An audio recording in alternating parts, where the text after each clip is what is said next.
Hey guys, how's it going? This is Chrissy again, and I am here to bring you the Daily Drop. We're going to be walking around, enjoying a lot of beautiful nature. It's going to be fun. Let's walk. Okay. So, the really cool thing I get to talk about today is I get to talk about how Jesus came down to serve us when he didn't have to, which I think that's really, really cool.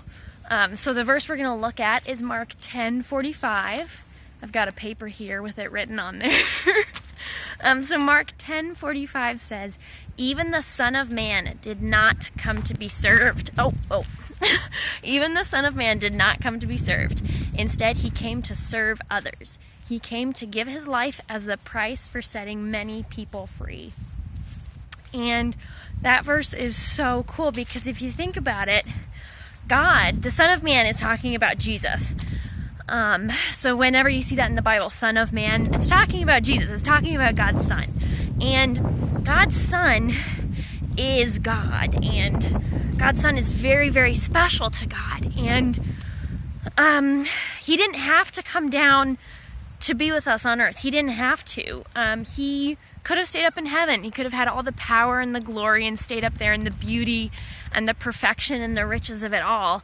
He didn't have to come down. And if he did come down, he could have demanded that angels serve him all the time, or that we, as his creation, serve him all the time. But instead what he did is he came down to lay his life down for us and to serve us.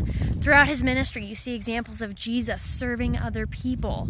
He washed his disciples' feet. He helped heal the poor and the sick, or he helped heal the sick, and he helped out the poor, which is really cool. He came to serve his children, which is the coolest thing. And then he served us in the most beautiful and the most sacrificial way possible. He literally laid down his life. He died for us, which that's the coolest thing. He didn't have to come down and do that, but he did. And so also when he came down, he wasn't, he came down as God's Son, but he also came down as a human too. So like, if you think about it, as a human, we experience pain and we experience joy, and there's a lot of wind. We experience all these things, but God came down, and God came down. He came, and Jesus lived like that too.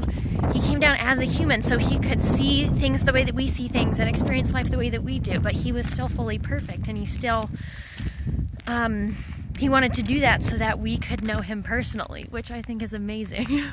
So I don't know, God didn't have to do that. That's the main point. I've said that a lot, but God didn't have to do that. But God, as Jesus, came down and he did it. Isn't that cool? I think that's kind of cool. God chose to put us first. He literally died so that we could know him. That's all I got. I just think that's kind of cool. So, I don't know. It's just like taking a walk in nature, not by cars. I don't know. Taking a walk, enjoy the sunshine, and just think about how God put you first and kind of be happy about it. I don't know. It's kind of cool. Bye, guys. I'll see you later.